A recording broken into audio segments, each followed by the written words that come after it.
And we also didn't want like the whole black and green thing, because as a privacy coin, we want to move away from the idea that privacy is for illicit activity, right? Mm-hmm. And here we are talking about, look, this is a basic human right. This is something that we should protect, and we felt like the whole new brand, it was many, many considerations. And of course, the Zcash one was a very big one. And I guess it was like, look, after 4 years, people still don't know.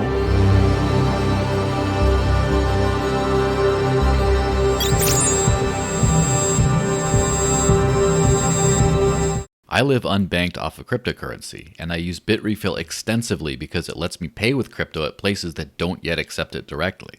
This one service, more than any other, helps me live on crypto, pay your prepaid phone bill, or buy gift cards to thousands of major retailers around the world, all with cryptocurrency, including for exact amounts so you don't have to buy more gift credit than you need for a specific purchase. You can use Bitrefill without an account, but if you get an account, you can earn rewards points, which translate to savings, and you can also hold a balance denominated in dollars or euros to protect yourself against market crashes.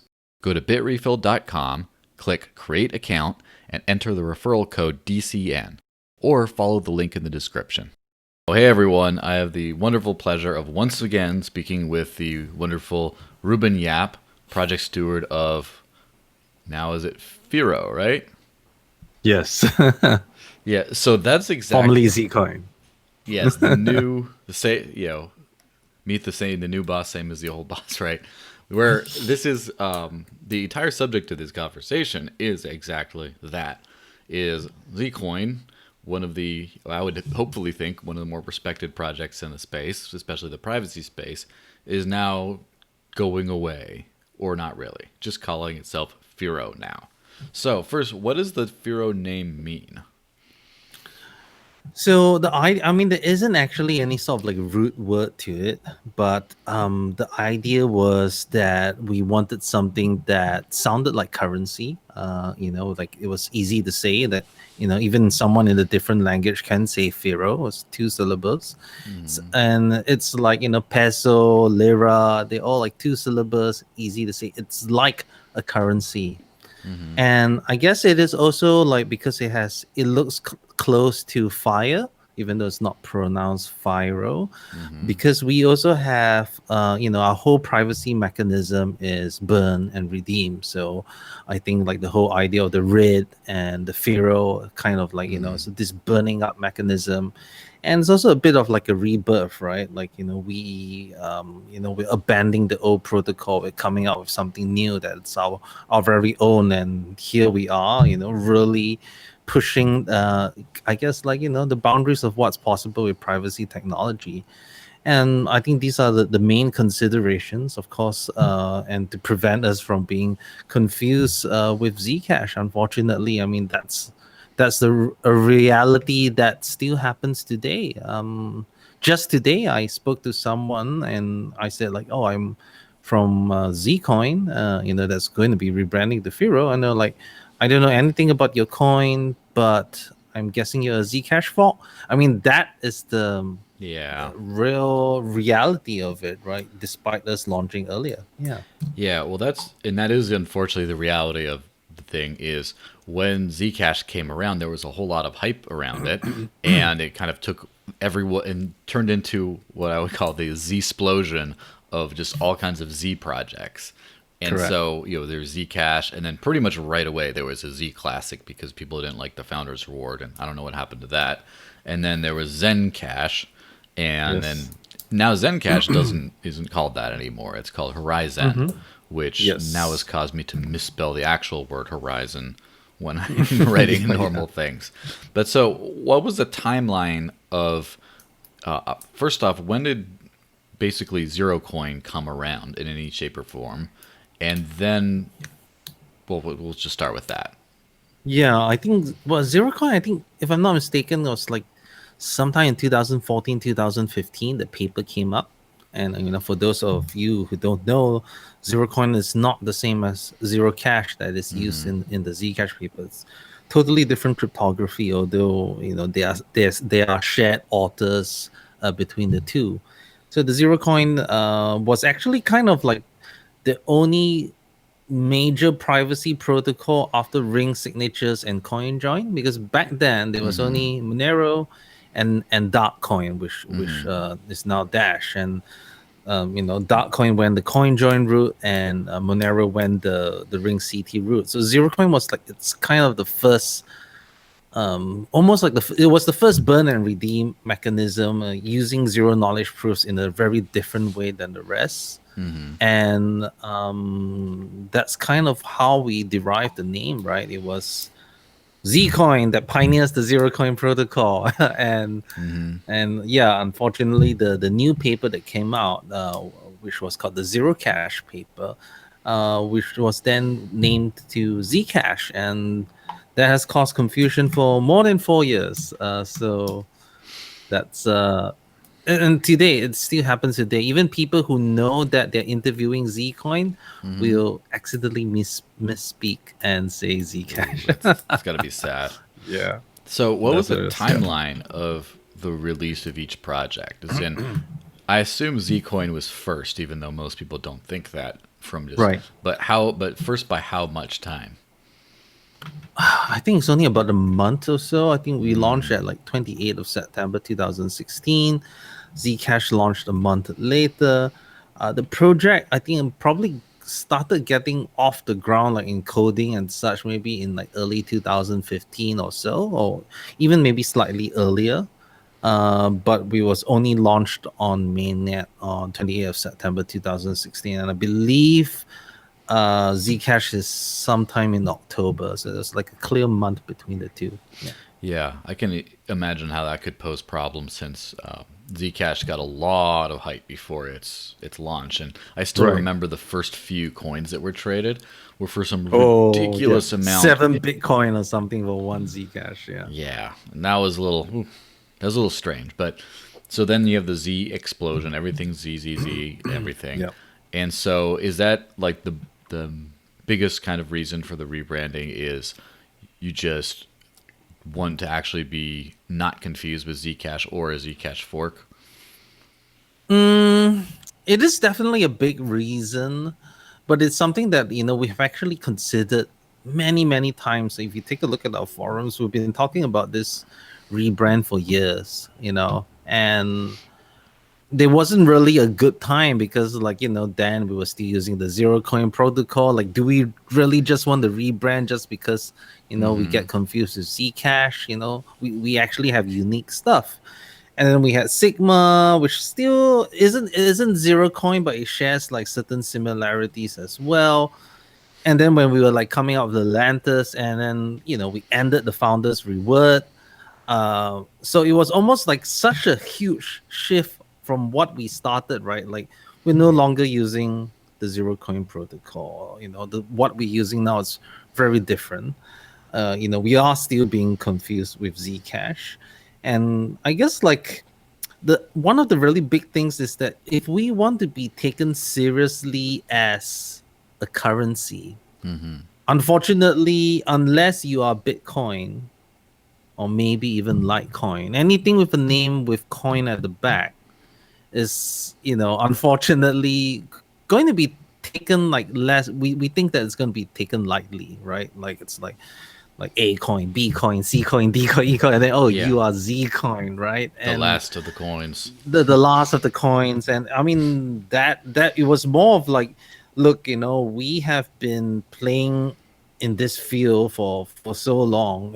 We have to be aiming to be a world currency. It may seem like a lofty goal, but we rather do or die than kind of be like mediocre and like just fade out into existence, right? You rather let's try to aim the highest that we can, make it sound like currency, make it sound like everything that gears towards a currency. So even if you take a look at the whole branding, it's not like bam in the face. Like, if you come and look at the zcoin.io website, you look at it, it looks like a tech company. There's so much like green, and it's like matrixy, there's some like blackish.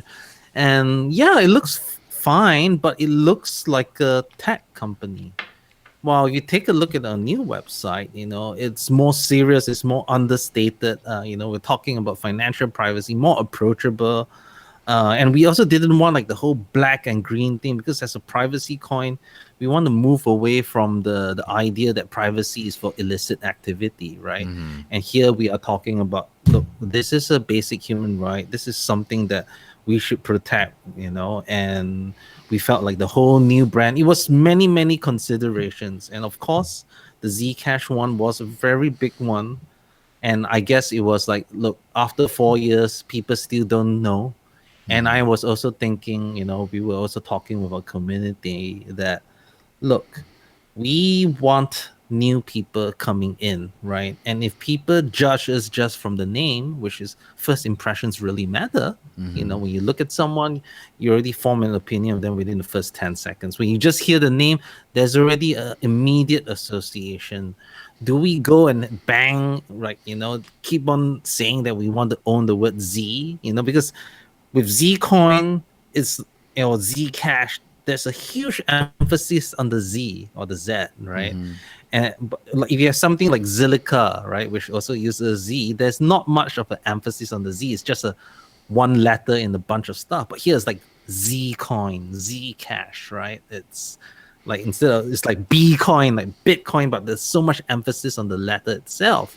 Yeah. So we had to move away from that, and yeah. It is a very strong letter as well. It's one of the less used ones at least in English, and Right.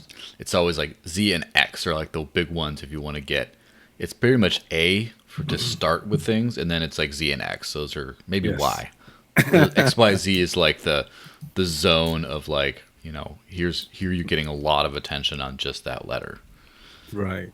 Yeah, it's also something I thought was interesting. You said is about trying to rebrand privacy as not so much, hacker with like the glasses on and like, not like with the matrix code going behind your head and stuff. Like, it's not like that. It's something that everyday people use. I've sort of noticed that this has been a kind of a split in the crypto community as far as, the branding on that, because on the one hand, you have the old school type vibe where you have something like Monero, which looks like, let's be honest, looks like a supervillain's logo or something like that. It's very malevolent looking, just like dark and red and all this stuff. Actually, the Thai Stock Exchange, if I'm not mistaken, has a similar logo. I was like, I was in Thailand, and I was like, wait, isn't that the Monero logo? So Yeah. I don't think it's that nefarious. But Yeah. I mean, especially the orange and stuff, not too bad. Yeah, it's definitely going for more of that like hacker feel, and then you have other ones like, for example, Grin, which is, I mean, I'm not sure if it's more hacker-esque or if it's more just nerdy as far as, some kind It's of like, yeah, look at the website, right?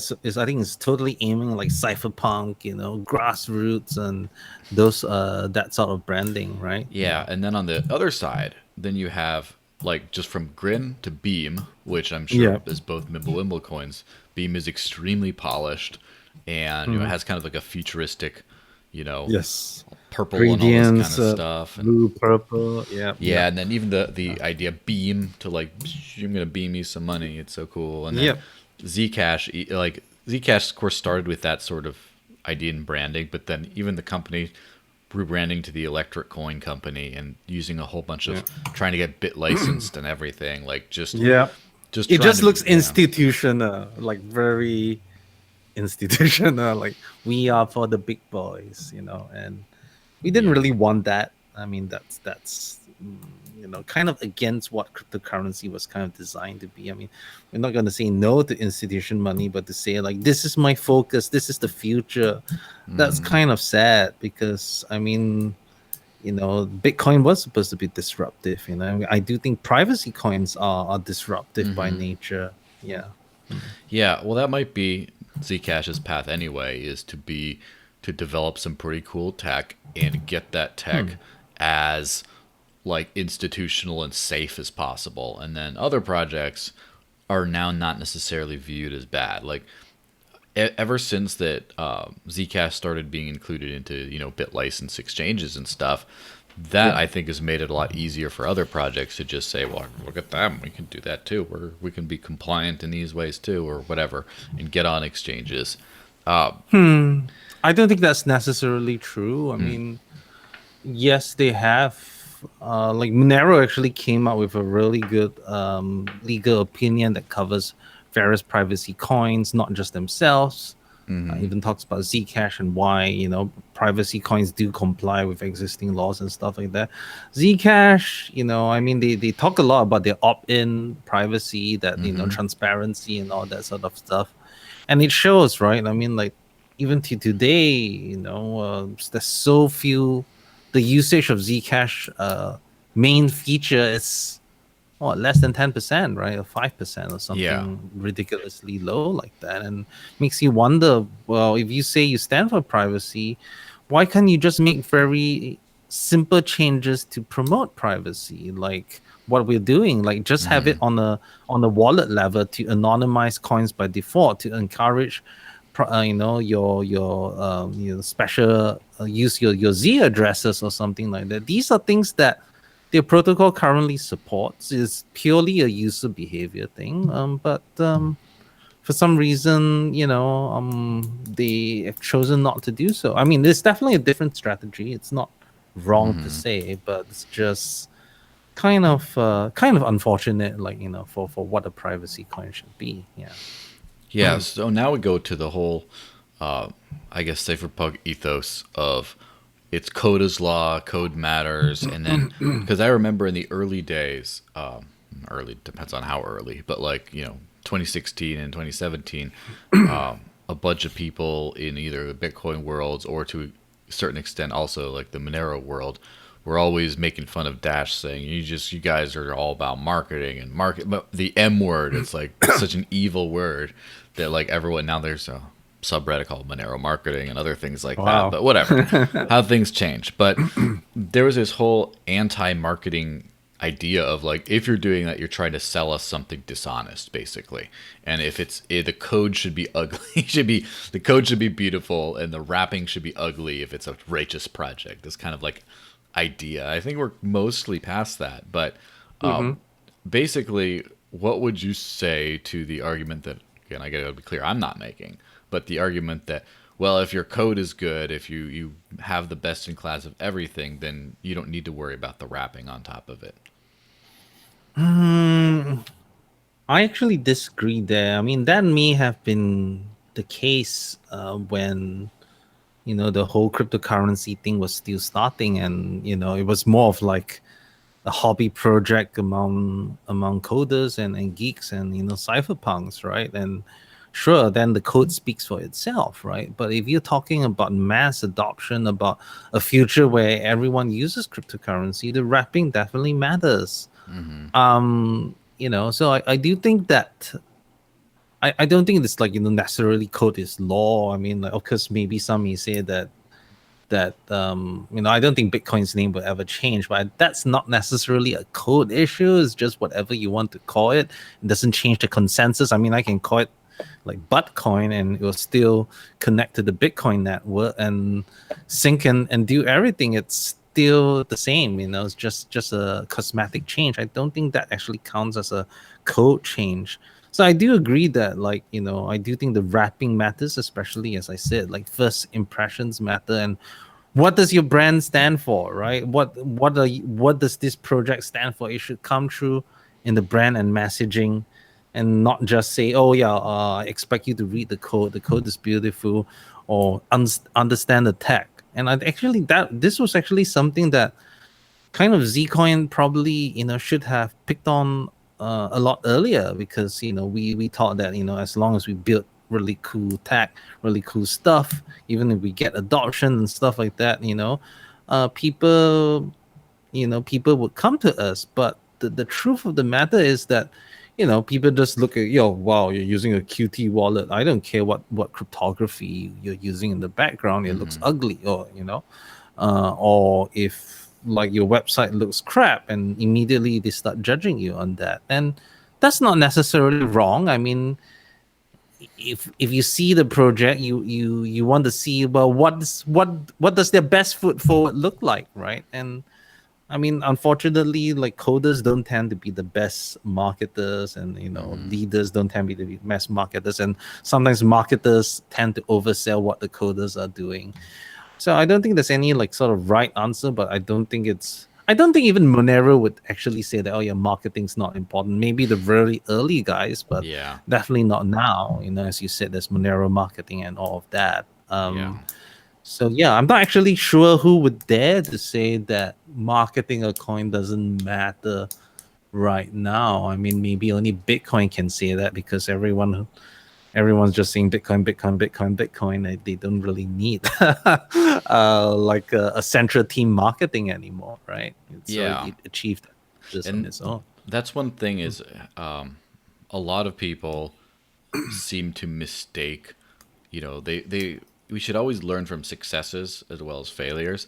And unfortunately, a lot of people take Bitcoin's successes and think it all has to do with the way it was done rather than No, just, unique combination of things. And so, yeah, like the Bitcoin name, I remember in the early-ish days, like, 2013, 2014, not super early, but still, it just there's a little bit of a cringe behind the name because yes, it sounds a little like childlike almost. yes, correct. Bitcoin. It's just like, internet money, or it's not even in a like cool way. It's like coin, because Yep. people don't, especially in like the U.S., coins are very not valuable.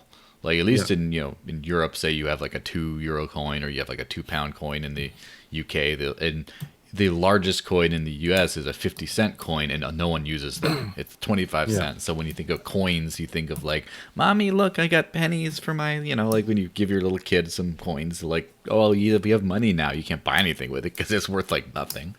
And so people forget that it became such an important thing that people kind of forgave the weird name. And also, everyone, like, Bitcoin had so much marketing over the years, so much marketing. And I think it, not officially, obviously, because there was no official whatever. I don't know if Bitcoin core team ever did anything like Hmm. that. But Yeah. everyone who just They had loved, PR.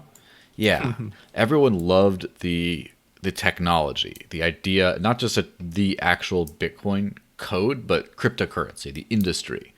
Everyone got Yeah. behind it to such an incredible degree that everyone was just saying Bitcoin's this, Bitcoin's that. I was one of those people running around telling everyone about it, just saying use this, and then at that point, that's just so much. You can't just say like, oh well, we'll just do the same thing. It's like, well, that is lightning strikes once. I mean, you can get people excited about other projects, but you have to. It's like the birth of the internet. Like you can't just be like, Yeah. oh, we'll wait for the next internet. Well, you're going to be waiting 50 years.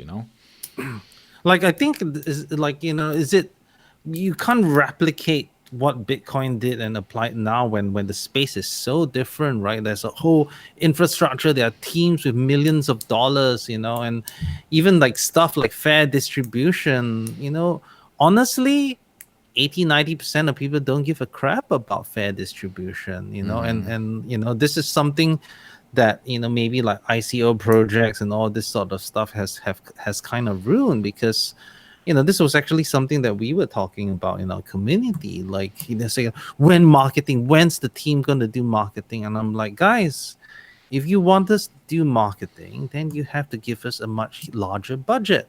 When you give us a larger budget, that means it becomes more of like a centrally controlled coin where I decide where to allocate stuff, right? And if right now all my job is just going to be doing development, carrying on to pay the developers, you want to include the marketing budget, because when are you going to airdrop us some coins? When are you going to give some free coins?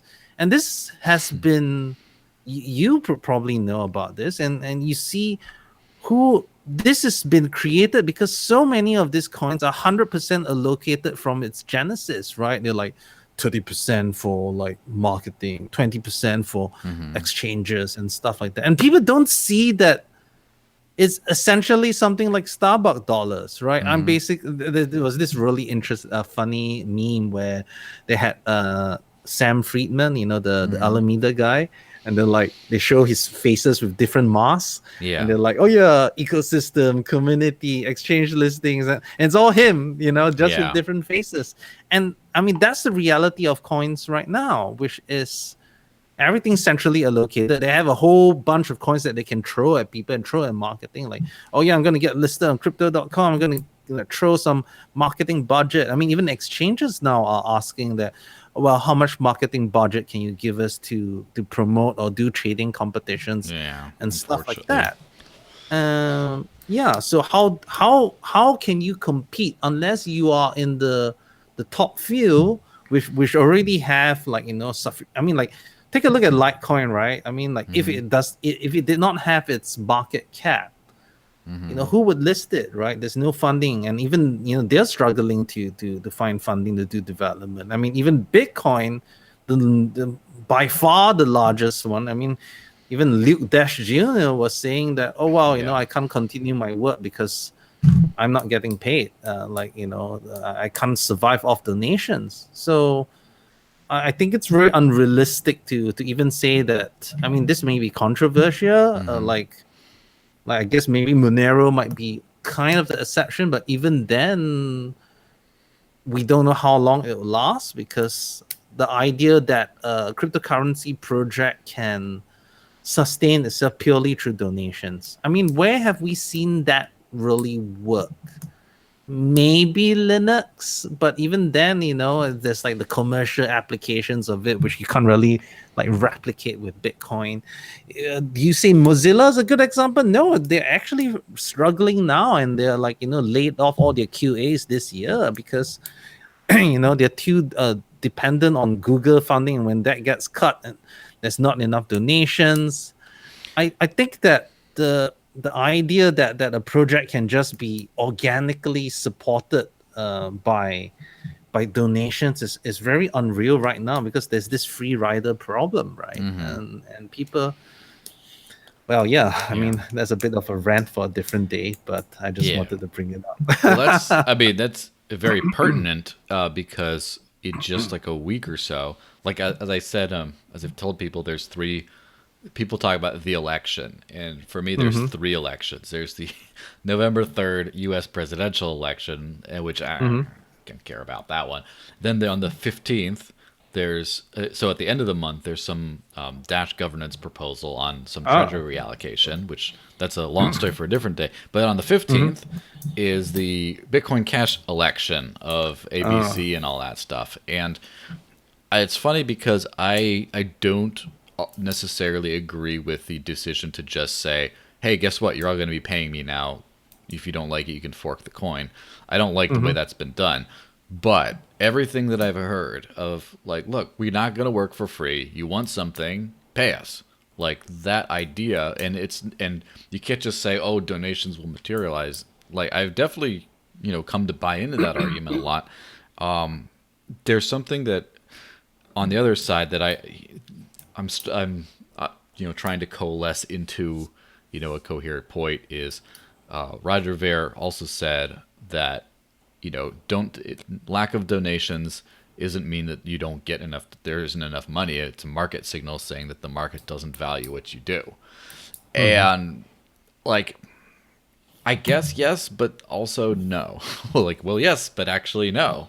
It's I can't. The problem with the donation model is the free rider problem tends to work where you have to basically trust that there will always be enough people donating for a thing that's completely free, Yep. and and especially when you can develop for free on Hmm. cryptocurrency on open Yep. source software, and then people do it and they're like, well, it's free, why do we need to pay for it? And then it basically, well, no one worries about the free rider problem with mining, because miners get paid when in transaction fees and block Yeah. rewards to do things. Same thing with staking or masternodes or whatever else you have. And it's just Yeah. that development funding is like that one thing that people just don't like to talk about.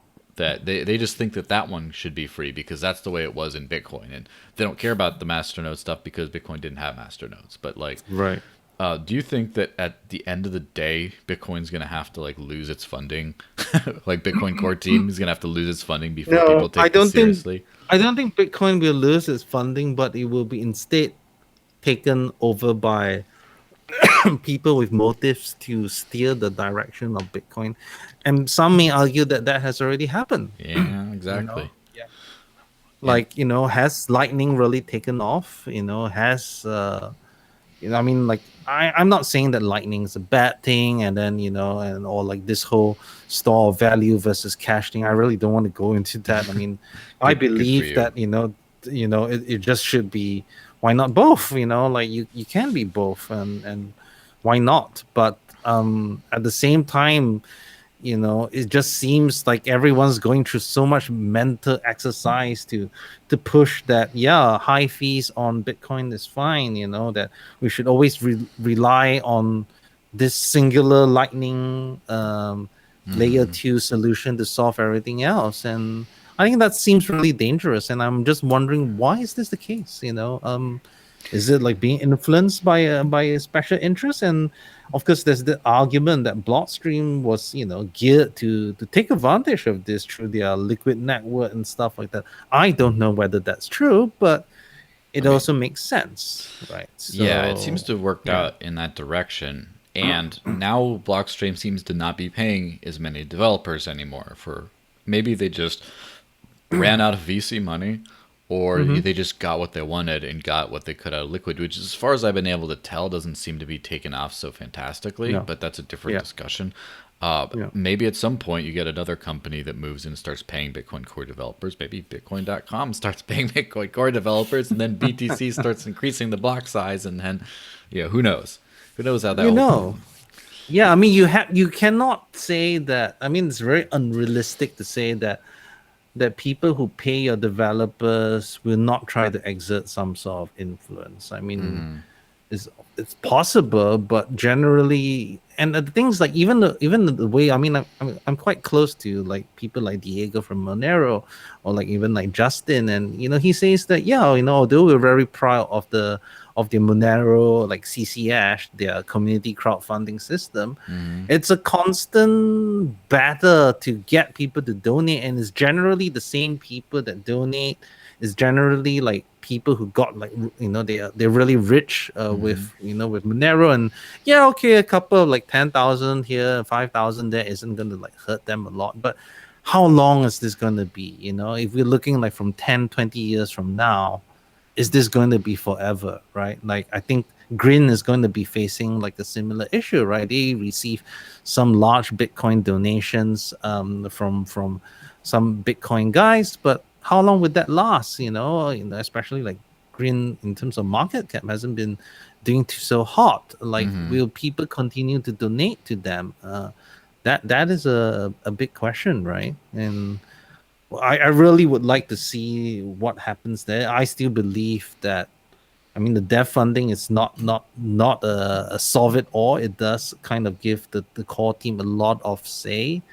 But if we can sort of find a way to match governance with, I mean, I know Dash solves that. I have my very strong opinions on that, but I don't think anyone's kind of figured out like the best way to do funding and governance at the same time. Yeah. Yeah, it's a unique problem, and I think that people need to sort of give it the attention of a unique problem. Like, too many people just Yes. hand wave away and say, "Oh, it's just, I'll just development, open source. Who cares? It'll all work out." Or on the other hand, I think that people try to present it as too unique of a problem. That how you get money for doing work has been like, isn't that the way the entire world has worked for millennia? Yeah. Like, how do you Yeah. figure that? And you don't have to reinvent everything from zero. And that's one of those things that I've noticed is the cryptocurrency revenue model is sort of not there yet. Right now, it seems like, and like I'm sure you hear all the, like, we should market. Why can't we do marketing too? Market, market, market. And basically the marketing thing is a market. When you hear that, that's code for pump the coin. That's code for put out a lot of material that then people will say, this is cool, I'm going to buy the coin, the price goes up. And I don't think that that's a sustainable model right now, because Yeah.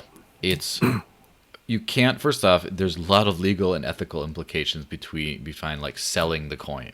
Like just saying like buy my coin, buy Firo, buy tons of it, you know? Yep. It's Yep. like okay. And also it's what can you promise investors? Like if you sell you can sell gold to people because gold has been around forever and it is proven to be a stable store of value with a certain kind of, investment potential. And so you can just say, not investment advice, but buy gold. You can easily say that. But like, Yeah. what if I said like, hey, buy some beam? Okay, then what does it do? Well, you can use it too, but like, you should buy a lot of it.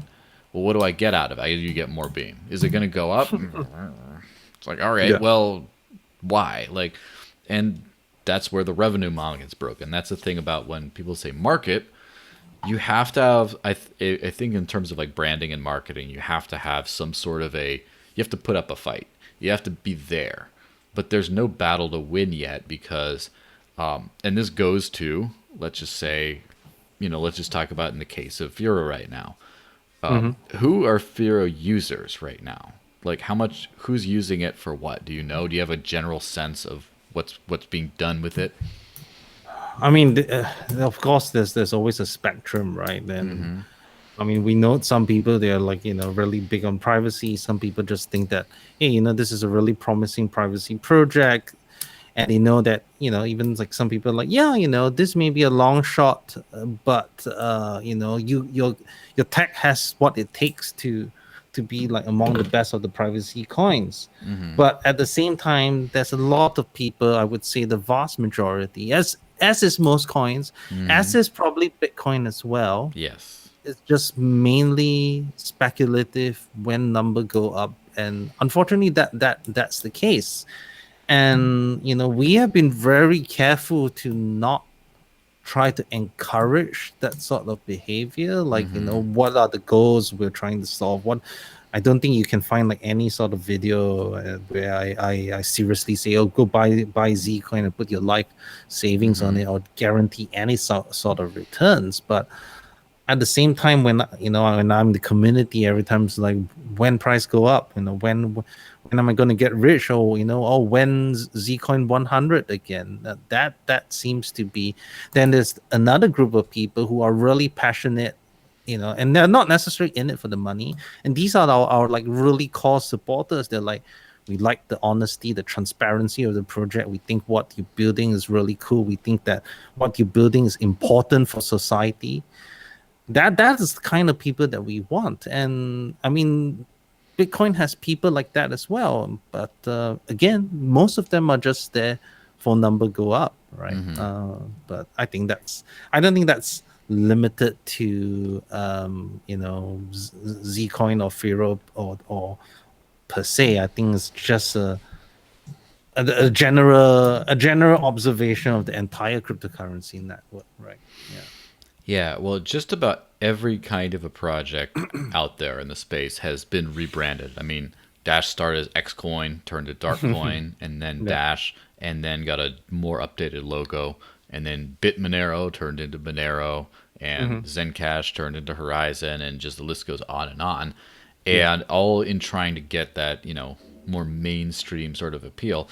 And one of the rebrands I think is more interesting is Library to Odysee, which is kind of it doesn't quite count because the LBRY library protocol and company and project is all still the same, but they've made a new front end user face called Odysee. Oh, And I actually didn't know that. I actually thought Odysee was some alternate library, and yeah, I was like, it looks the same. Like what I didn't actually dive into it. I just saw people starting to like starting posting Odyssey links. I thought it was like a new library, but I'm glad to hear that it's still the same yeah. thing. It's the same network, same everything, just a different user interface. And I think from the statistics that they've mentioned, it seems to have done quite well as far as attracting the one thing that cryptocurrency does not have, which is regular users. Like, as in, the problem is, it seems to be they've solved absolutely the problem of getting new people to use the product. Lots of regular people to use the product. But what they haven't quite, what they're working on, again, they've been transparent about this. I'm not talking smack behind their back or anything, Yeah. is getting them into the library token economy, the library credit economy, Mm. where when they're using it, how do they buy tokens and then spend it, and then then you have a circular economy. They're trying to get that to work out. And I so mean, that's the same with BAT as well, right? Like the basic attention token. So many yeah, people use Brave, but how many people use the token, right? Yeah. yeah, exactly. So it's one of those things where a branding can work, but you have to actually get new users, because right now the only like easy user class in cryptocurrency is speculative investor. It's like you can just, and so most marketing type efforts, whether they're honest about it or not, are all about that. They're all about, hey, crypto people, let's make this look as attractive as possible.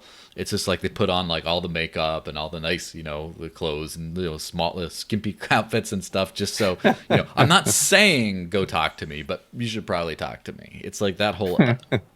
effect of let's just make it as attractive and look as cool as possible, so people will just buy the token, and then Mhm. at some point the kind of idea is at some point down the line there will be a user, but we'll worry about that later.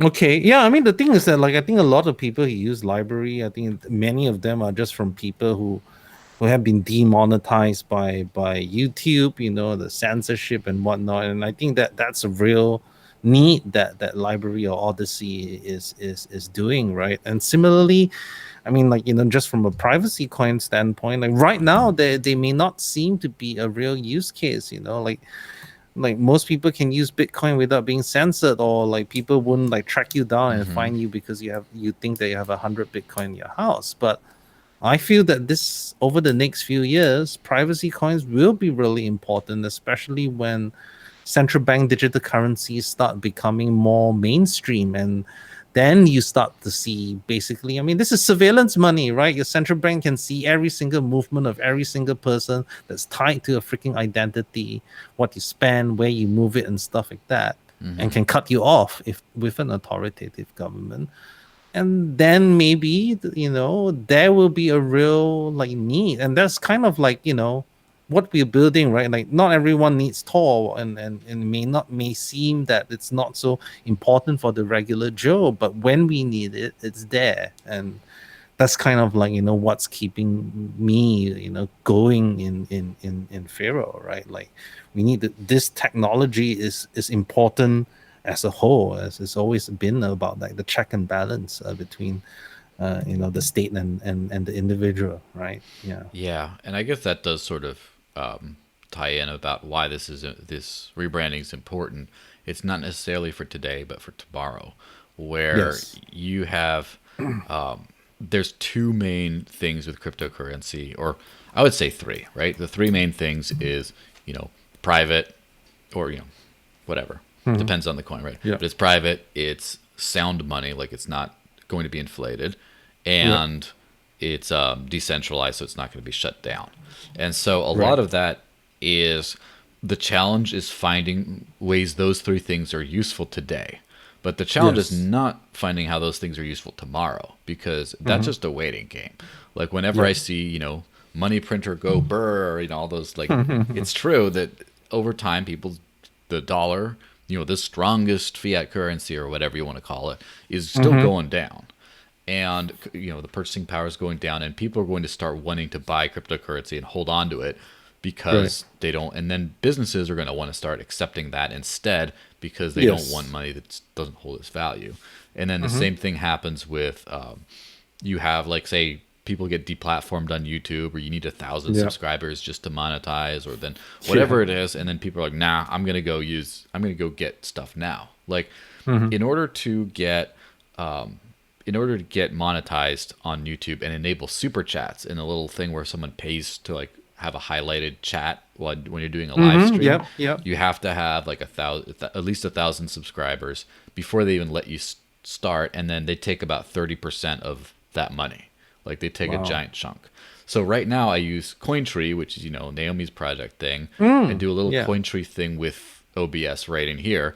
So then I can get live crypto super chats, and I get, like 10, $20 per live stream or whatever. And people coming in and contacting, and like, that's just me. Well, there's a lot of other people that want to be able to do that kind of thing. So that's the second thing that's starting to work out.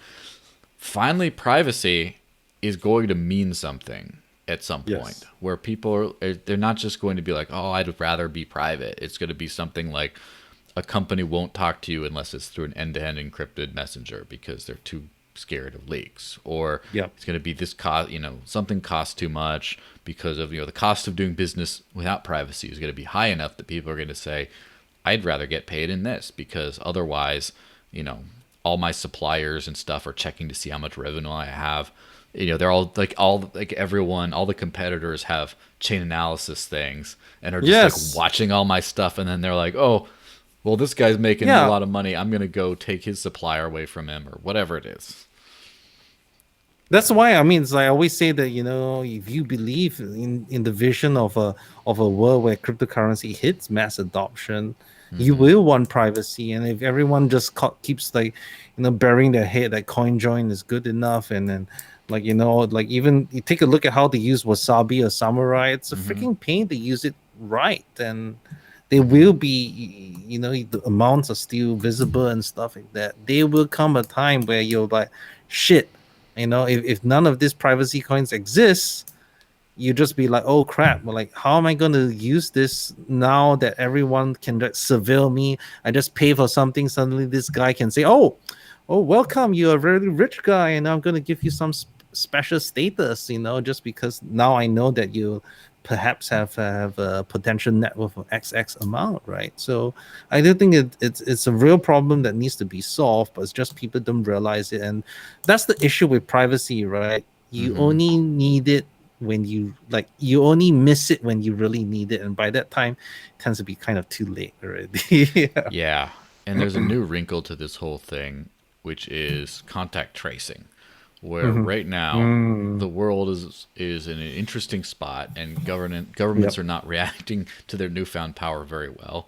Yes. And can you imagine if you you're out at a shop, and then you pay with whatever money, and then that was out at, you were not authorized to be out because you didn't get your vaccine, whatever, and Yeah. then you can get in trouble.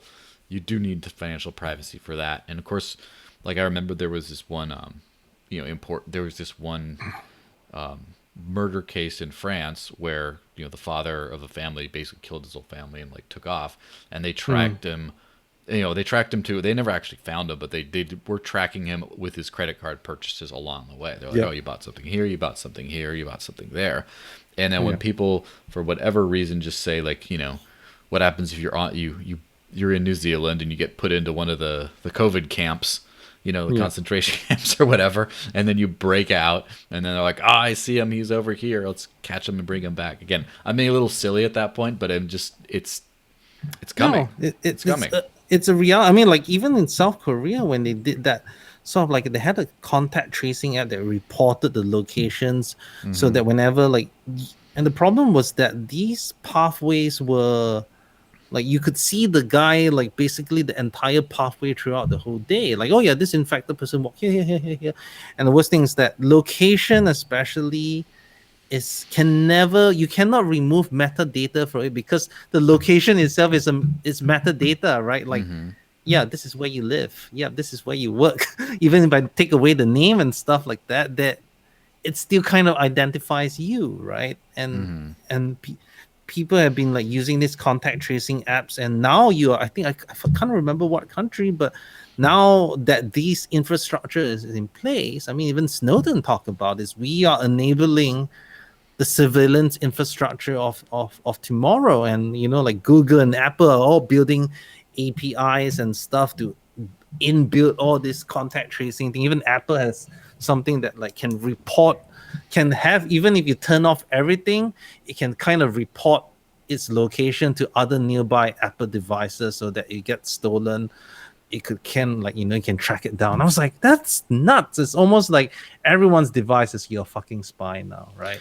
Which is That's really scary. it's Yeah. funny because the person I spoke to right before yesterday was calling odds of privacy pros, and they sell like Faraday bags and stuff for your phones and stuff. And so yeah, there's going to be a huge market for all of that stuff. So it just that's I guess the importance of having all your branding and everything aligned ahead of time, because when the time comes, you could have a big rush of customers. So Right. where could everyone find more about the newly minted now Firo? Oh, well, we have a really nice domain name at Firo.org, so that's also another good reason for the rebrand. Yeah. And yeah, we'll be actually right now we're still kind of called Zcoin, although we've started changing the name to Firo. The actual change on exchanges will be on the end of 30th of November. And that would also come together with our Lelantis binary releases. That means you kind of get both the wallet with all the rebrands, all the exchanges changed to the new name and the ticker. And we're really looking forward to moving away from the Zcoin brand. And change is hard. Of course, there some people are really excited. Some people are like, oh yeah, stick with the Zcoin. But I do believe this is the right thing to do. We are not just about catering to the current community, but catering for people in the future, about 10 years from now or more. And I hope people see that. Yeah, I mean, similarly, if Dash was forever dark coin, I doubt it would have done so well. Yeah, it would have Right? been a problem.